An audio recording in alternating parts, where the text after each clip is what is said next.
Jangan lupa like, subscribe, and share ya. Dan jangan lupa klik lonceng untuk video berikutnya. Dah.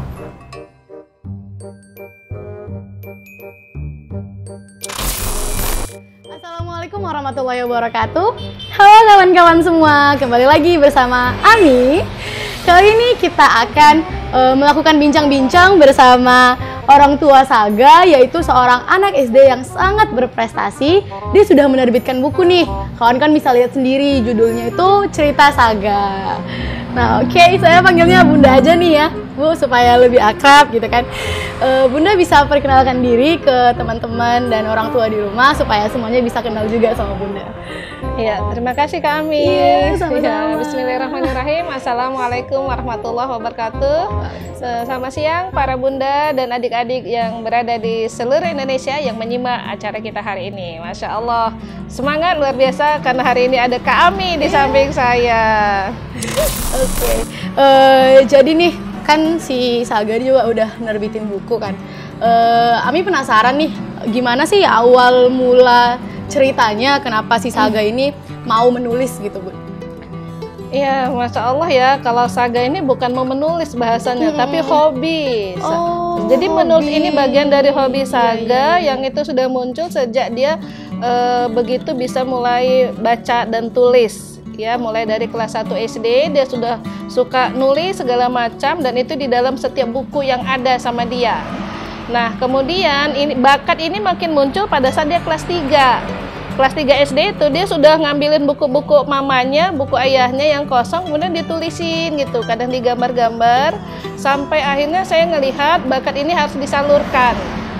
Nah, ada kecemasan saya pada saat bakat ini nggak tersalurkan, khawatir segala macam, pemikiran yang muncul itu tidak terkontrol. Maka akhirnya saya kepikiran kemana saya harus mencarikan guru atau pembimbing untuk bakat anak saya ini.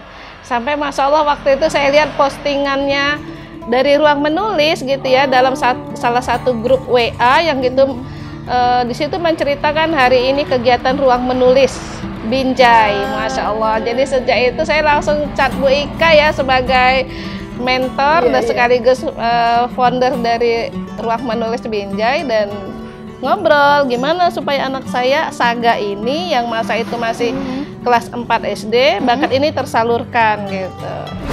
Ini menarik sekali Bun, karena kan si Saga ini dari kelas 3 SD ya tadi ya, udah bisa menulis gitu kan. Iya. Waktu Bunda pertama kali mengikut sertakan Saga ke dalam ruang menulis, pernah nggak sih Saga itu menolak, kayak dia kan masih kecil nih ya Bun ya, nggak mau gitu, malu atau gimana gitu? Dia nggak ada. Oh, enggak ada. Justru sangat merasa terbantu. Iya mah, di mana mah?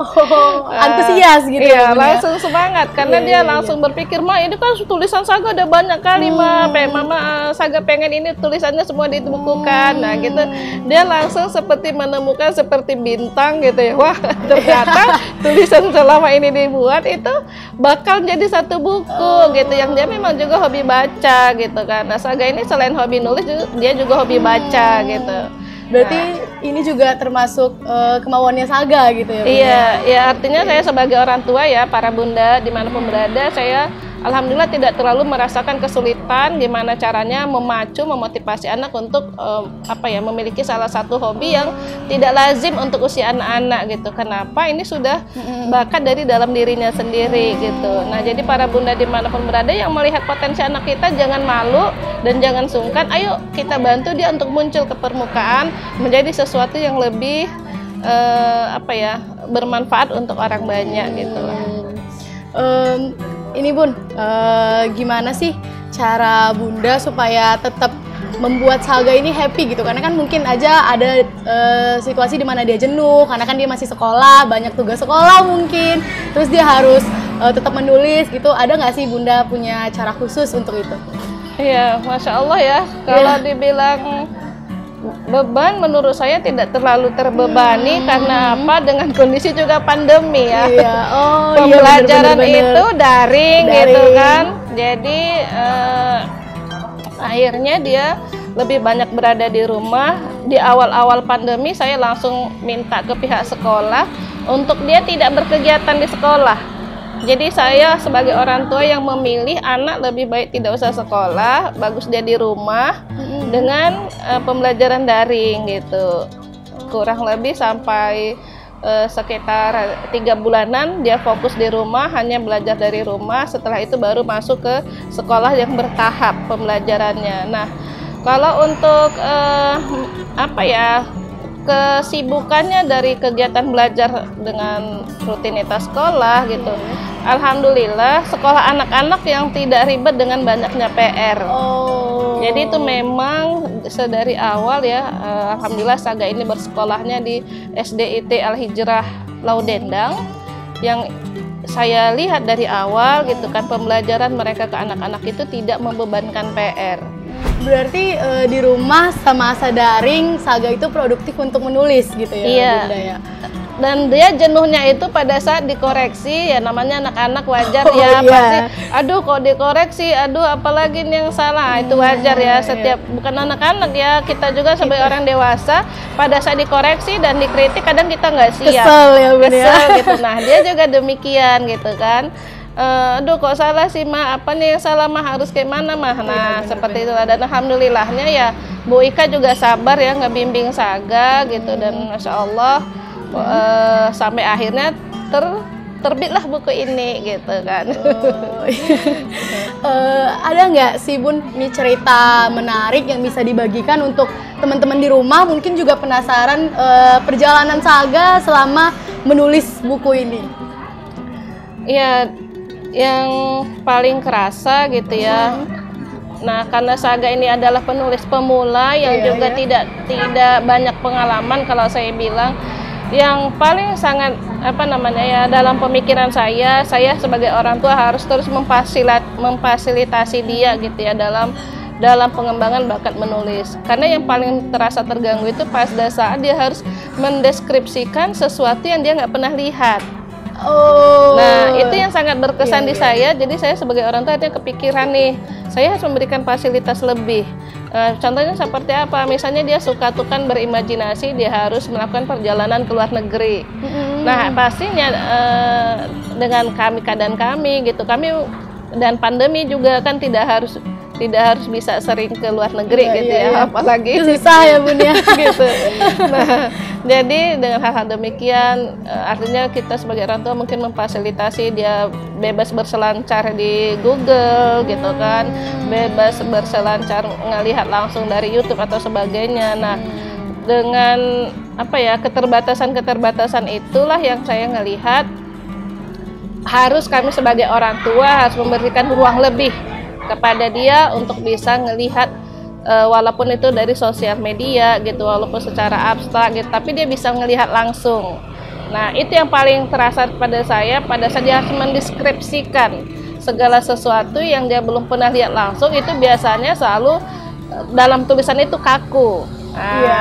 Gitu itu akhirnya. Berarti jadi itu yang paling berkesan ke saya. Kalau dalam lain-lainnya itu insya Allah dia ngalir, walaupun cara berpikir anak-anak terkadang kayaknya ngelompatnya itu seperti udah remaja, udah dewasa gitu kan.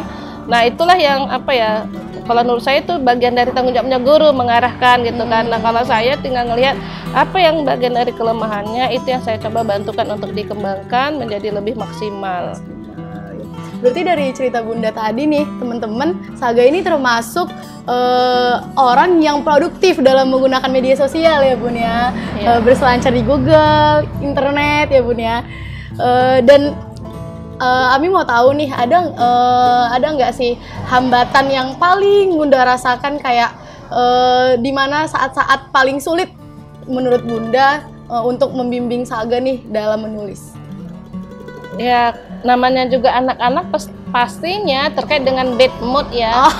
Bad mood, siapapun juga bad mood ya Bun ya. Orang tua selagi dia moodnya nggak baik gitu kan, datang nanti ke ayo harus siap tulisan gitu kan. Dia ya nggak mau ngerjakan gitu kan. Kenapa? Dia nggak dapat moodnya gitu. Dia tidak happy gitu kan perasaan dia untuk menulis gitu, maka dia nggak mau, hanya itu saja. Jadi kita sebagai orang tua hanya tinggal mengingatkan saja, tidak memaksa. Kalau saya tidak memaksa, saya hanya mengingatkan, Saga tulisannya udah deadline, tanggal sekian harus deadline. Nah ini udah hari apa ini, udah selesai belum tulisannya? Hanya sekedar itu saja. Jadi yang faktor pengganggu itu adalah bad mood gitu ya, mood yang tidak baik untuk dia menulis. Kalau memang tidak baik moodnya, kita paksa juga menulis, ya tulisannya juga akhirnya tidak baik gitu. Berarti untuk menghasilkan tulisan yang bagus harus dengan mood yang bagus ya Bun ya? Iya. Dari situ Bunda kadang-kadang gimana nih cara menaikkan mood Saga kalau memang lagi nggak happy gitu? Ya biasanya kalau misalnya dia lagi moodnya nggak baik gitu kan, dia kita tanya aja apa maunya gitu kan. Maunya misalnya dia nggak jauh-jauh sih, misalnya mah pinjam ponselnya. Pinjam ponselnya, dia mau berselancar dulu ngelihat. Cari inspirasi ya Bun. Inspirasi gitu. Nah itu selalunya itu gitu. Nanti pada saat dia udah dapet, udah kasih dan dia udah happy dengan main gitu kan, atau dia ngelihat, nah nanti baru dia nulis. Gitu dia. Oke Bun, sebelum kita tutup sesi kali ini, Bunda bisa kasih sepatah dua kata untuk bunda-bunda di rumah mungkin? Artinya kita sebagai para bunda jangan hanya berpatok dengan angka-angka rapot anak-anak, tapi lihatlah sisi lain dari kelebihan anak kita. Jangan pernah menganggap anak kita itu hanya pintar matematika, pintar bahasa Indonesia gitu kan, pintar sains gitu, pintar sosial, tapi kita lupa prestasi anak kita yang tidak muncul di kelasnya. Gitu. Nah, sebagai orang tua, berapapun jumlah anak kita, ayo lihat satu-satu potensi apa yang muncul. Untuk kelemahannya jangan terobsesi dengan negatifnya atau kelemahannya. Justru termotivasi terus lihat apa kelebihan anak kita, ini yang kita munculkan ke atas. Jangan anak-anak kita lemah di matematika terus kita mikirin guru les mana yang hebat membantu matematika anak kita jadi nilai 10. Kalau saya tidak gitu ya. Ya biarkan aja mungkin matematikanya mungkin cuma angka 6, angka 7, angka 8 gitu ya.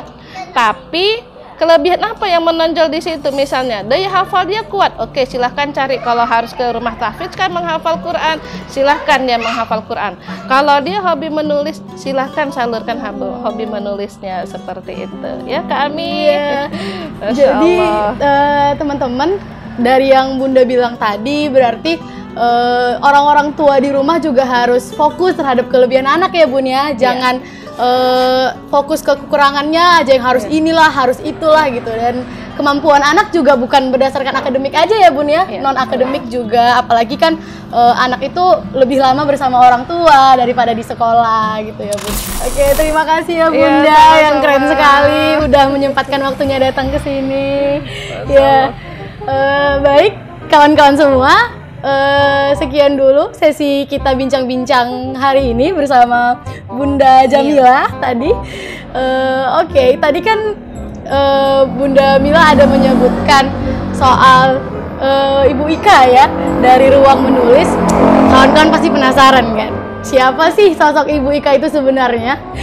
Baiklah, tunggu aja. Sebentar lagi saya akan menghadirkan Ibu Ika di sini dan kita akan banyak mengulik-ngulik lagi ilmu dari Ibu Ika. Dan untuk sesi kali ini, saya ucapkan terima kasih. Wassalamualaikum warahmatullahi wabarakatuh. Waalaikumsalam warahmatullahi wabarakatuh.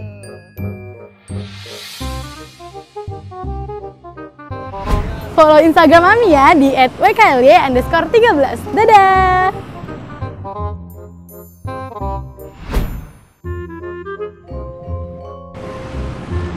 Tonton terus video Ami ya. Dadah!